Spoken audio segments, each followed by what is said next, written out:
Desenvolver políticas públicas que respondam às demandas do país está entre as funções de parlamentares das diferentes instâncias, vereadores nos municípios, deputados estaduais nos estados, deputados federais e senadores no país. Todos têm papel importante na elaboração de ações que transformem a realidade brasileira, as políticas educacionais, entre elas. Se você é ouvinte do podcast do Instituto Natura, você já sabe que a gente tem muito interesse em discutir o papel de diferentes atores na construção de uma educação de qualidade. E hoje a gente fala do papel do legislativo, com foco no legislativo estadual.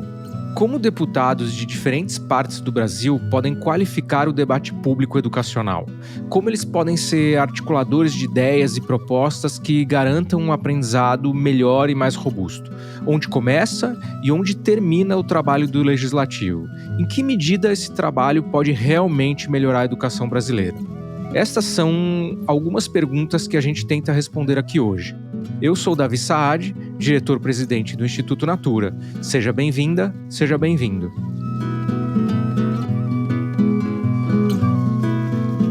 Aqui você ouve conversas sobre e para a educação.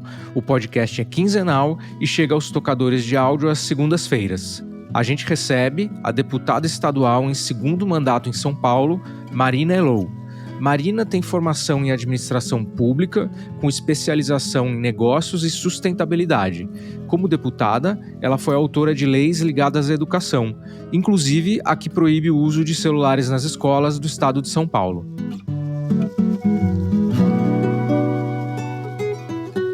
Podcast Instituto Natura. Diálogos sobre educação na América Latina.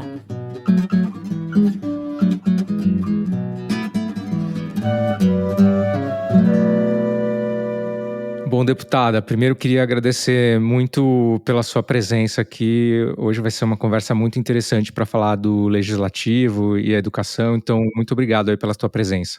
É uma honra para mim, uma alegria. O Instituto Natura e você foram bem importantes no começo da minha trajetória, então estou feliz de estar aqui de volta. Então vamos começar por aí. Eu tive o privilégio de acompanhar a sua jornada desde antes de você entrar na vida pública, né? E está sendo uma jornada e tanto, né? Muito legal. Então, antes da gente entrar no nosso assunto, que é o papel do legislativo na educação, você podia contar para a gente um pouco dessa sua travessia, dessa sua jornada até aqui? Claro, eu me formei em administração pública, né? Eu sempre gostei de pensar construções coletivas e eu queria trabalhar com sustentabilidade, mas quando eu me formei, primeiro que nunca ninguém tinha me perguntado se eu queria entrar na política. Não era uma referência, não era um caminho, assim. Não tinham mulheres jovens que não eram de família de políticos, que não eram de partido participando. Então nem era uma coisa que passava pela minha cabeça. E eu tive a oportunidade de ir para a Amazônia, fazer um projeto em Altamira, de Belo Monte, e eu queria trabalhar com sustentabilidade e passei no trainee da Natura. Minha avó era consultora já há 20 anos na época, então era uma empresa que eu já tinha muito carinho, uma empresa brasileira, uma empresa sustentável, e foi muito importante na minha trajetória. Foi um espaço muito especial mesmo, que eu aprendi muito, aprendi a trabalhar, aprendi a conquistar, pensar de forma organizada, com planejamento, mas com bastante sonhos grandes, e conheci pessoas muito inspiradoras, você foi uma delas, que me ensinaram muito nesse processo. Eu criei a área de diversidade, fui trabalhar primeiro com inclusão de pessoas com deficiência, depois trabalhar com a área de diversidade como um todo, mas chegou uma hora que isso teve um teto, e eu fui trabalhar com desenvolvimento de pessoas, era dentro do RH, foi muito importante, também aprendi muito sobre como montar times, como estimular as pessoas, como desenvolver pessoas, mas eu sentia muita falta desse espaço coletivo, e eu gostava muito do Instituto, então falaram, então atende o Instituto que eu acho que você vai ficar feliz lá. E eu era um lugar porque eu fui muito feliz mesmo. E como que foi essa tua transição para a política? Eu sempre gostei muito, e daí quando em 2013 teve as grandes manifestações, eu comecei a me envolver muito, conheci muita gente legal. E naquele momento a gente tinha um problema muito grande em relação à qualidade da política pública, o que a gente estava pedindo, mas começaram a criticar todos os políticos. E eu falava, não, mas espera aí, a gente precisa entender que a política é muito bom. A democracia foi essa tecnologia social incrível, em que a gente tem as diferenças que são legítimas, É legítimo a gente pensar diferente numa sociedade, é legítimo as pessoas serem diferentes, mas na política essas diferenças deveriam se encontrar para negociar o melhor caminho para todo mundo. E eu falei: "A gente não pode achar todos os políticos ruins, a gente precisa de bons políticos". Só que eu nem conhecia nenhuma pessoa que já tivesse sido candidata na vida. E eu virei o ano de 2015 para 2016 querendo trabalhar numa campanha, porque eu nem sabia o que fazer uma campanha. Só que eu queria que fosse de mulher, jovem e que falasse de sustentabilidade. Eu não achei ninguém com esse perfil e umas amigas falaram: "Ah, mas você é mulher, jovem, gosta de sustentabilidade, vai lá você". E eu falei: "Eu não tenho a menor ideia como fazer isso". Mas daí a ideia foi crescendo, a gente chamou um monte de gente que queria pensar isso juntos. Eu me filiei à Rede Sustentabilidade, que é a primeira eleição que concorria na vida, tinha acabado de virar partido, então eu não sabia o que estava fazendo, nem ninguém do partido sabia o que estava fazendo. E a Natura me deu uma licença não remunerada, que foi muito importante na época para permitir que eu tivesse essa oportunidade. Eu não fui eleita, porque a gente não fez o quociente eleitoral. Com o conhecimento que eu tenho hoje, eu sei construir chapa, eu sei bater número, eu sei como funciona o quociente eleitoral, eu sei que era impossível eleger naquela época. Mas naquela época eu não sabia. Então eu tinha certeza que ia ser eleita. Mas é na vivência que a gente cria as possibilidades das coisas de fato existirem. Então eu não fui eleita, mas tive muitos votos, mais do que 3 pessoas que foram eleitas, e me deu as condições para na próxima eleição virar deputada estadual em 2018, e daí fui reeleita em 2022. Maravilha, bela trajetória, muito legal te ouvir.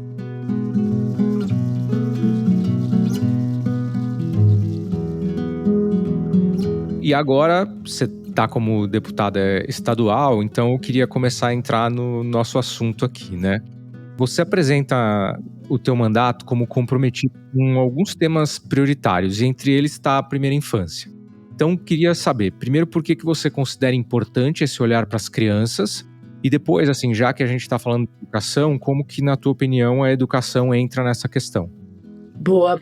Esse assunto, ele entra na minha vida ainda antes de toda essa história, na faculdade. Quando eu começo a pesquisar, fazer iniciação científica, eu começo a procurar e quero pesquisar qual é a melhor forma de quebrar o ciclo da pobreza, de quebrar o ciclo da desigualdade social. E na época eu conheci os estudos do Heckman, que tinha acabado de ganhar um prêmio Nobel de Economia, provando que se a gente investe na primeira infância, a gente tem o melhor resultado desse investimento público para o resto da vida daquela pessoa. Porque na primeira infância tem uma janela de oportunidade para o desenvolvimento da capacidade cognitiva, emocional, de desenvolvimento daquela criança que vai ter impacto para o resto da vida. Ela vai ter melhores notas, ela vai ser um melhor emprego, ela vai ter uma família mais estruturada, vai ter uma família mais feliz a partir desse investimento na primeira infância quando ele é bem feito. Isso me pegou muito, porque traz um potencial muito grande investindo nas crianças que realmente deveriam ser o nosso foco de preocupação. A partir desse estudo, eu fui aprendendo cada vez mais sobre a primeira infância, entendendo que sim, a gente tem um impacto no desenvolvimento futuro muito grande e um impacto no investimento no presente muito grande, porque hoje ainda é um estimulador de pobreza famílias que têm crianças pequenas, porque elas trabalham menos, elas têm menos renda, elas têm mais custos e elas acabam sendo famílias mais pobres e essas crianças acabam passando por mais necessidade ainda. Então, as crianças vulneráveis da nossa sociedade, as crianças em situação de pobreza, são as que mais precisam da nossa atenção. E daí a gente entende que colocar a primeira infância como um pilar foi fundamental para que a gente desse passos importantes para que o Estado pudesse atuar com a primeira infância. Inclusive porque daí, já fazendo o link com a educação, a gente assume o mandato um pouco depois das creches terem saído da assistência social e ido para a educação, então já tem um entendimento que a educação infantil, né, do 0 aos 6 anos, é competência da educação, mas a gente ainda tinha um lugar que é competência do município, e que o Estado não precisava fazer nada a respeito. Só que daí essa criança chegava para o primeiro ano no ensino fundamental e não tinha as condições de começar a aprender a ler. Então a gente começou a estimular que sim, todo o desenvolvimento da primeira infância, o Estado tem que estar responsabilizado, tem que apoiar os municípios, tem que ser indutor de políticas públicas importantes. A gente aprovou a política estadual da primeira infância, a gente participa do Comitê Estadual da Primeira Infância, a gente vem trabalhando para fortalecer esse entendimento que o Estado precisa sim trabalhar para que a gente zere a fila das creches. A gente tem 50% dos municípios do estado ainda com crianças sem ter uma creche para ir. Discuta a qualidade dessa creche, discuta a qualidade desse desenvolvimento infantil e apoia os municípios para que a gente possa ter a melhor política pública para as crianças do nosso estado. Boa, você sabe que a gente também é um defensor dessa lógica, né, de que o Estado, né, o governador, ele é responsável não só pela rede estadual, mas, enfim, pela educação do território do estado onde ele atua, né, que acho que tem tudo a ver também com o que você está falando. Eu queria agora te fazer a pergunta, que é a pergunta que a gente quer tentar começar a responder aqui, que é entender o papel do legislativo na educação aí como um todo, e aí falando na educação do ponto de vista de melhoria da educação do Brasil, né. Então eu queria te fazer essa pergunta direta, assim, como é que você descreveria esse papel, assim, do legislativo para a educação do país? Eu acho o legislativo muito importante entre um modelo democrático de pesos e contrapesos, executivo, judiciário e legislativo. O legislativo tem esse papel fundamental de formular e pensar políticas públicas na construção da legislação do país. E isso tem um impacto em a gente realmente olhar para a educação como uma prioridade fenomenal. Mas para além de criar as leis, porque muitas delas já estão criadas, a gente tem que pensar o orçamento. Não existe política pública sem dinheiro e o legislativo é responsável por aprovar, votar e construir o orçamento. Então a gente tem os 3 papéis do legislativo, que o terceiro é a fiscalização, garantir que a gente tenha todas as leis aplicadas, todos os programas e o executivo fiscalizado completamente em consonância com o avanço necessário em todos os temas, e na educação não é diferente. A gente precisa de legislação, a gente precisa discutir. Então hoje a gente vê o Congresso Nacional discutindo o Plano Nacional da Educação, um documento fundamental para orientar os próximos 10 anos da educação, que precisa ter bases concretas em temas que vão melhorar a educação. A gente discute o orçamento, pensar como a gente traz mais dinheiro, como aloca esse dinheiro, como repensa o Fundeb, tudo isso veio do Congresso Nacional e faz essa cobrança, essa fiscalização. Eu gosto de falar um quarto papel importante do legislativo, que é essa articulação com a sociedade civil, articulação com a população, com os cidadãos, com os diversos escutas que compõem, né, o nosso país. O legislativo também tem esse papel de fazer essa conexão entre tudo que está acontecendo com o executivo, de ouvir, de estimular conversas, de se abrir para audiências públicas, de se abrir para construções coletivas, para trazer, de fato, um conhecimento que não é só dos políticos. Todo mundo tem que construir política, mas o legislativo tem que fazer essa ponte entre o que está acontecendo na sociedade com a institucionalização da legislação, a institucionalização da cobrança do executivo. Então tem muita coisa que o legislativo pode fazer, e é muito importante que o Brasil se debruce mais sobre o legislativo, que a gente tenha um legislativo com uma qualidade melhor, para que a gente possa ter políticas públicas melhores para todo mundo. Com certeza, acho que um dos objetivos aqui é a gente elucidar justamente esse papel para dar luz, né. Eu vou daqui a pouco te fazer uma pergunta sobre essa questão da fiscalização, que eu quero entender melhor, mas antes eu não queria perder um gancho que você deu dessa questão da articulação, né. Aqui no podcast, a gente já falou com o governador, secretário de educação, integrante do terceiro setor, né, e todo mundo tem essa visão de que se todo mundo trabalhar junto, de maneira alinhada, articulada, há muito mais chances da educação avançar, né. Você um pouco já acabou de falar que acha que o legislativo pode ter um papel nessa articulação. Eu queria entender, assim, como, né, que o legislativo poderia ajudar a articular esses diversos atores, como que isso funciona, na prática? Eu vou dar 2 exemplos que eu acho que podem trazer um pouco essa visão. Tanto um exemplo como o legislativo, a partir de uma articulação da sociedade, pode ser um catalisador de um tema, quanto como a gente pode ajudar que o executivo e que as políticas públicas caminhem na mesma direção. Então, o primeiro que eu gosto de dar é a própria lei que proíbe o celular nas escolas. Então, a gente começou a construir esse projeto dentro do legislativo aqui estadual. Foi o primeiro estado a discutir isso.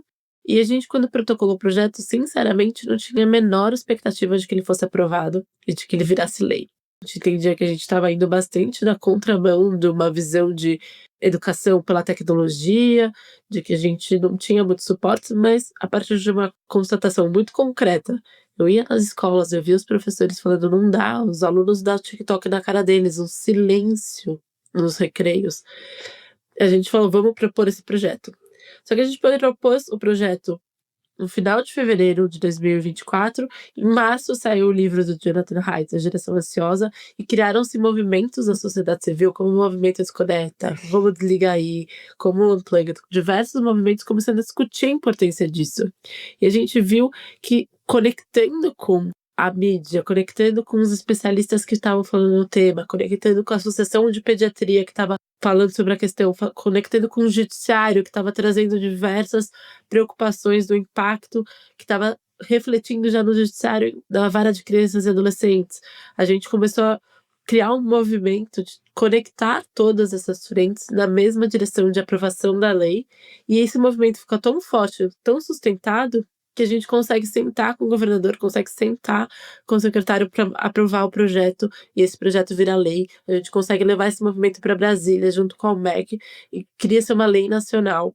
Então tem uma articulação que é possível fazer a partir de um tema muito concreto, e isso vira uma legislação, isso vira uma política pública real. Uma outra possibilidade é o que a gente tem agora com a discussão do Plano Estadual da Educação. Então o legislativo ele faz parte, tem uma cadeira nessa discussão junto com o executivo, junto com a sociedade civil, junto com especialistas, e ter esse papel de articulação para que a gente construa políticas públicas na mesma direção é fundamental. Porque não adianta a gente ter um Plano Nacional de Educação discutindo um tema, um Plano Estadual discutindo um tema, e a Comissão de Educação da Assembleia aprovando leis numa outra direção, que obriga depois a gente fazer uma conjuntura que não faz o menor sentido. Isso acontece muito, né? A gente tem todo dia algum deputado propondo uma matéria diferente para que a gente possa colocar na grade educacional. Então a gente também tem que fazer um papel de escuta do que está acontecendo para trazer para casa e falar, não funciona por aqui, a gente precisa ouvir, tem esse plano ali. Então, articulação entre poderes, entre instâncias federal, estadual, municipal, entre executivo, legislativo e judiciário, entre especialistas, sociedade civil, entre escolas, professores, é um papel fundamental do legislativo. Bom, eu já estou com várias perguntas aqui na cabeça, eu quero voltar para essa história aí dos celulares, mas eu não queria perder o gancho da questão da fiscalização. Você poderia me dar um exemplo, assim, como que funciona isso na prática, essa parte da fiscalização do ponto de vista do legislativo? A gente tem esse papel de escuta da sociedade que nos dá um poder de fazer essa fiscalização. Então a gente tem algumas ferramentas mesmo, como o requerimento de informação, que a gente pode fazer uma pergunta para qualquer órgão do executivo e ele é obrigado a nos responder e tem um prazo para isso. Como reuniões com o executivo, como olhar o orçamento e falar o que você tem feito, o que você não tem feito, como acionar o Ministério Público. Então a gente tem diversas ferramentas para como a gente possa fazer essa fiscalização, e a gente faz desde coisas muito pontuais, como a gente tem 2 ETECs que não estão tendo aula porque não tem luz. Daí os alunos procuram a gente vai lá junto com eles, faz um requerimento de informação, pega uma reunião com a secretária, entende o que está acontecendo, cobra um plano de ação para que isso possa voltar. Então a gente é um canal de escuta da população e encaminhar as demandas do que vem, mas a gente pode fazer fiscalizações muito maiores, como por exemplo, o que a gente tem feito agora com a Frente Parlamentar pela Renda Básica, que eu faço parte, que a gente pegou e analisou todos os gastos da assistência social nos últimos anos e viu o quanto que foi empenhado e não foi gasto. E daí, estruturalmente, a gente faz uma ação junto ao Ministério Público, junto à Secretaria, cobrando, entendendo o que aconteceu com esse orçamento, por que a gente não gastou o que a gente se propôs a gastar, o que foi aprovado. Então, a fiscalização ele é tão fundamental para o Legislativo, porque ele pode ir desde uma demanda muito pequena de escuta da população, mas que vai impactar a vida de muitas pessoas, até uma mobilização grande de análise do orçamento, de avaliação de políticas públicas, de discussão sobre o impacto de uma ação de milhões e milhões de reais. Legal, obrigado, Marina, acho que ficou super claro.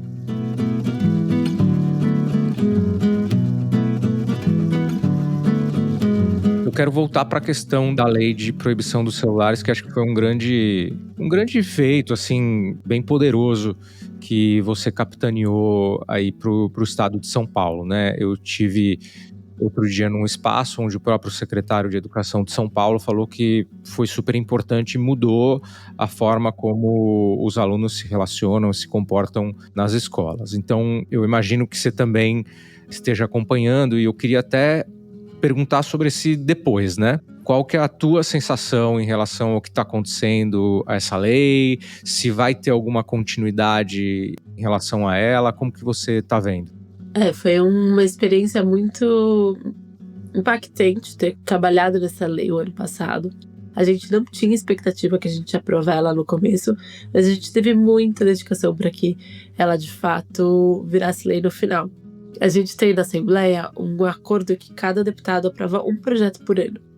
E esse é uma finalização por conta de truques do regimento interno que tornam a tramitação de projetos muito complicada e muito difícil e torna a casa muito presidencial. Então, a gente tem uma planilha e que cada deputado põe lá o seu projeto que quer aprovar durante o ano.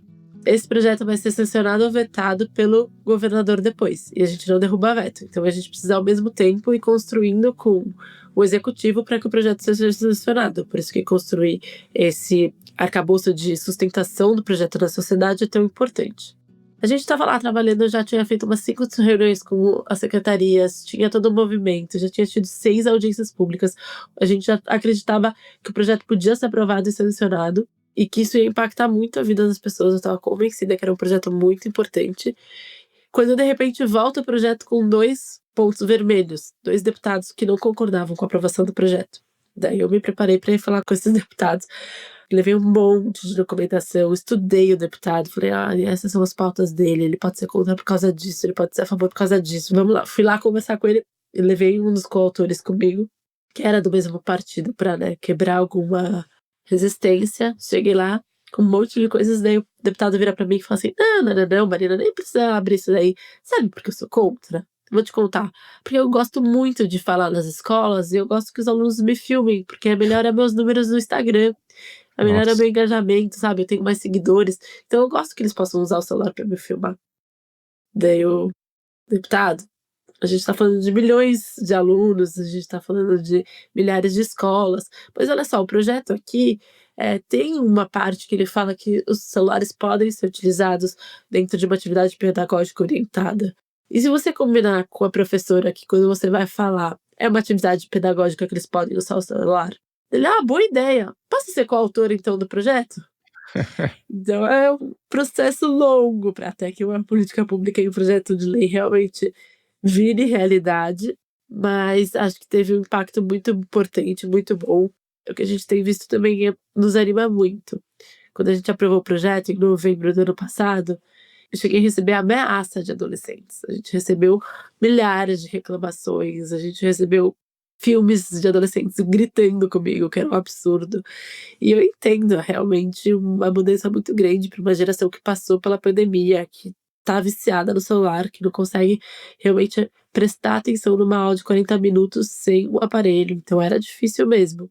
Achava que ia demorar 1 ano para que a gente conseguisse ter as pessoas percebendo os impactos positivos da implementação, que a gente conseguisse ter esse tempo de implementação e mudança de percepção em relação ao impacto.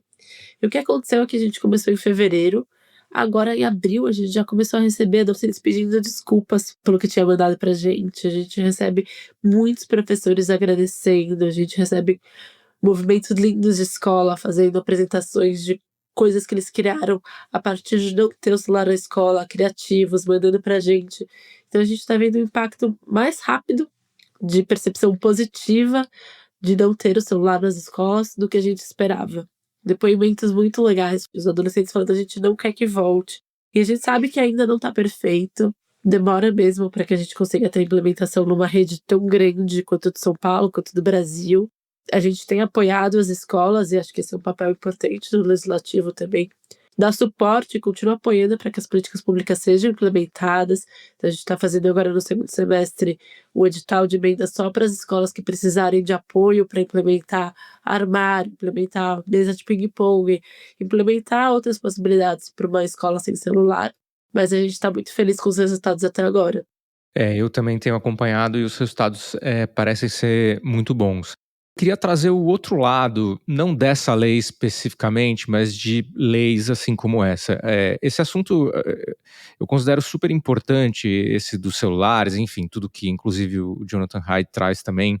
E a gente até fez um podcast aqui com o pesquisador, professor Fábio Campos, e ele falou uma coisa muito interessante. Ele falou assim, eu não me lembro exatamente a frase, mas era alguma coisa do tipo assim, essa lei a gente precisava fazer, mas de alguma certa forma isso também representa um fracasso.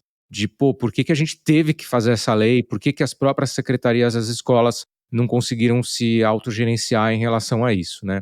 Não quero nem entrar nessa discussão sobre essa lei específica, mas a minha pergunta vem nesse sentido, que assim, Nesse caso dessa lei, vamos dizer assim, deu tudo certo, né?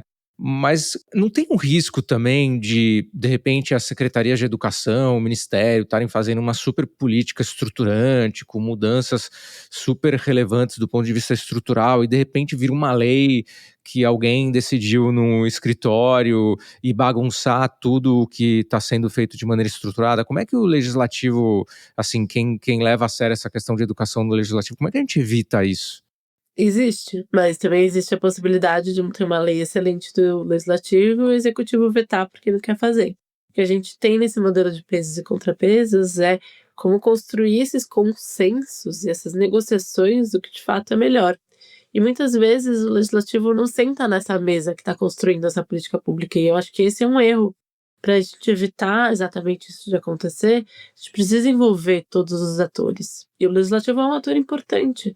Frequentemente vejo isso acontecendo. Eu sou da Comissão de Educação na Assembleia, então vejo muitos projetos ruins de educação. Eu estudo educação há bastante tempo, falo isso que não é bom. Não dá para a gente pôr todos os temas que a gente quer resolver na grade curricular e achar que isso que vai resolver a educação, porque a gente precisa garantir que os professores possam ensinar as crianças a ler, a escrever e atender a base nacional curricular. Concordo com tudo isso. Mas a gente precisa de uma discussão mais ampla. Eu acho que muitas vezes, quando isso acontece, é porque alguém que deveria e poderia estar sentado nessa mesa também da construção não estava. E esse pode ser um papel importante de pensar essa articulação de muitas formas, né? A importância da política é que ela é mais forte quando a gente escuta mais vozes e tem mais consensos construídos, e daí diminui esse risco de repente, tomar um contrapé de uma coisa que nem deveria ser lei. Cada vez está mais claro que essa articulação entre os diversos atores é muito fundamental para o avanço da educação e de outras políticas também, né? Falando de outras políticas, a gente já está quase chegando ao final aqui da nossa conversa, porque o tempo passa muito rápido. Eu queria aproveitar para falar de um assunto que, claro, tangencia a educação, mas que não é exatamente educação. E é um tema que aparece como prioridade da atuação como deputada, que é a questão da sustentabilidade e a proteção do meio ambiente. Recentemente, a Frente Parlamentar Ambientalista e a Frente Parlamentar pela Primeira Infância publicaram uma nota conjunta com algumas propostas de mudanças na infraestrutura física e nas estratégias pedagógicas das escolas, pensando em mitigar os efeitos das mudanças climáticas no ambiente escolar. Então, eu queria um pouco a tua visão sobre este assunto, e aí, se você quiser expandir um pouco nessa questão de sustentabilidade também, fica à vontade, mas com esse olhar de proteção das crianças e para a educação, como que você vê essa questão da mudança climática influenciando esse tópico?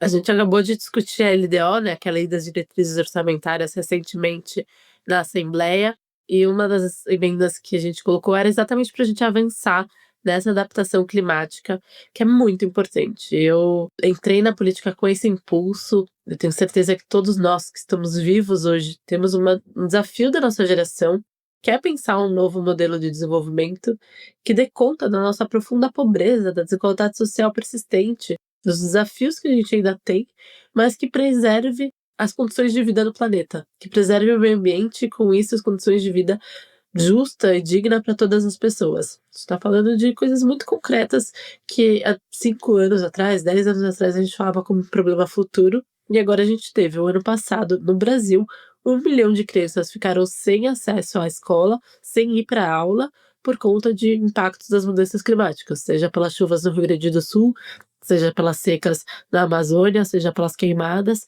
É muito significativo, é muito real o que a gente tem vivido. E esse é um ótimo outro exemplo de articulação. A gente tem no mandato essas 2 frentes parlamentares, uma pela primeira infância e outra pelo ambientalista, água, saneamento básico, que conversa com a sociedade civil, que conversa com diversos membros. Então, juntando as 2 frentes, a gente tem mais de 200 organizações e instituições participantes participando das nossas audiências, das nossas construções, e a gente juntou esses 2 temas para falar sobre como que a gente poderia juntos construir uma boa nota técnica que endereçasse para o executivo, que endereçasse projetos de lei, que pudesse embasar políticas públicas para a resiliência nas escolas. E isso começou de uma forma muito concreta, né? Eu fui falar numa escola e quase desmaiei. Eu precisei sair da aula, tipo, eu passei mal porque estava muito quente Uau. dentro da sala. E eu falei, não é possível. E daí a gente começou a discutir muito como que a gente adaptava as escolas. Já vinha essa provocação do Rio Grande do Sul de adaptação e volta após crise. A gente participou aqui, em São Paulo, muito ativamente do desastre no litoral norte, ali em São Sebastião, e a gente viu que rapidamente o Estado e a sociedade civil e todo mundo doou e começaram a atuar para que aquelas pessoas fossem realocadas, diversas questões atendidas, mas 6 meses depois, as crianças ainda não tinham aula. A diretora abriu a casa dela para começar a dar aula em rodízio para as crianças, porque as crianças não tinham onde ter aula. A gente precisa garantir que nesses momentos a volta às aulas seja uma prioridade, que a adaptação e a resiliência ao calor, ao frio, à falta de água seja prioridade. E que o acesso ao verde também, né? A gente teve esse dado no ano passado que saiu, que é assustador, que é 1/3 das escolas brasileiras não tem nenhuma área verde. Nada, não tem nenhuma graminha, nenhuma árvore. E isso é um direito das crianças, acesso ao verde, acesso à natureza para o seu desenvolvimento saudável. Então, eu acho que esses são 2 temas que a gente vem trabalhando pelo mandato, que a gente quer atuar bastante esse ano de COP, esse ano de realmente trazer à luz que as mudanças climáticas já são uma realidade e que a gente precisa se adaptar a elas, mas que as crianças precisam ser a nossa prioridade. Ótimo, acho que esse é um tema super relevante mesmo, que está cada vez entrando mais na agenda da educação.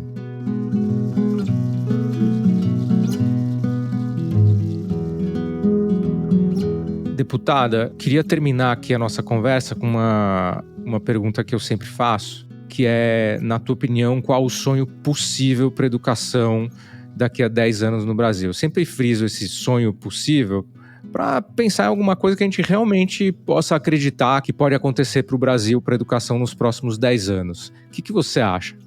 Davi, antes de responder essa resposta do meu sonho para a educação, eu queria responder meu sonho para a política. Porque hoje um dos grandes problemas da política no Brasil, na minha opinião, são as emendas parlamentares, e a gente fala pouco disso, e para a gente melhorar a qualidade do legislativo, melhorar a qualidade da política, a gente vai precisar falar sobre isso. As emendas parlamentares são um pedaço do orçamento que existe, né, numa cidade, no estado, no país, que o parlamentar pode destinar como ele quiser. E a justificativa é porque traz uma capilaridade, o parlamentar sabe, aquela organização precisa daquela rua, mas no fundo isso vira uma captura do poder de executar o orçamento, de fazer as escolhas baseadas em dados e evidências, e virou um espaço de permanência no poder constante das mesmas pessoas na política. E isso faz com que exista uma superdependência para as emendas voluntárias, ou quando é institucionalizado, como o Congresso fez agora, com orçamento secreto, por meio das emendas parlamentares, de bancada, de Estado, não precisa mais falar com o executivo. E isso fragiliza muito o nosso sistema de pesos e contrapesos. Então, acho que é uma coisa que a gente precisa, como sociedade, entender mais, e entender a importância do seu voto para vereador, deputado estadual, deputado federal, senador. A gente pode ter melhores pessoas lá e a gente precisa. E quando é o meu sonho em relação à educação, é que a gente consiga avançar muito em educação infantil, que a gente consiga entender que qualidade das creches, que acesso à natureza e desenvolvimento, que escolas resilientes, que cuidar da primeira infância é fundamental para que a gente tenha um bom resultado na alfabetização na idade certa, na escola em tempo integral, no ensino médio de qualidade, na capacidade desse jovem adulto se desenvolver na vida. Então, que a gente possa colocar realmente a primeira infância como um pilar importante para o desenvolvimento educacional. Ótimo sonho.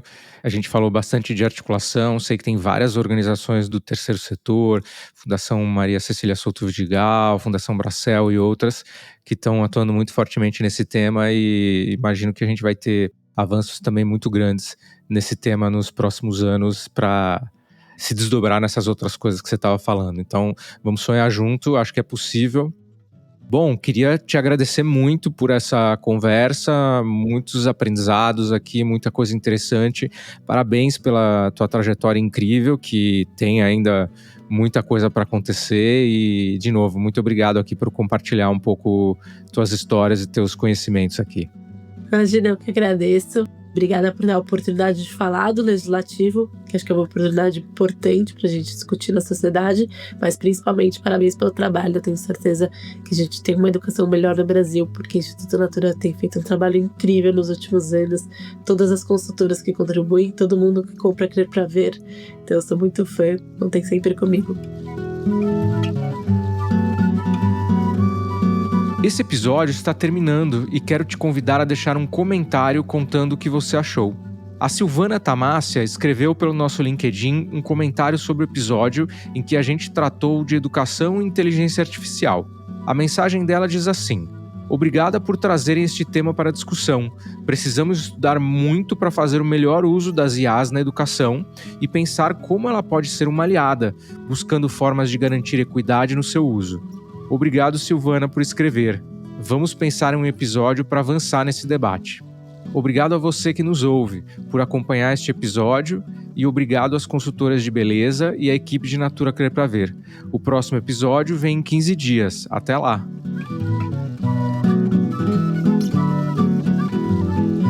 Este podcast é uma produção do Estúdio Guarda-Chuva para o Instituto Natura. A edição é do Matheus Marcolino, a sonorização e a mixagem são do Pedro Yangzur. A trilha sonora é da Estela Nesrini e da Todo Canto Produção Cultural. Pelo Instituto Natura, a coordenação de comunicação é da Raquel Mello.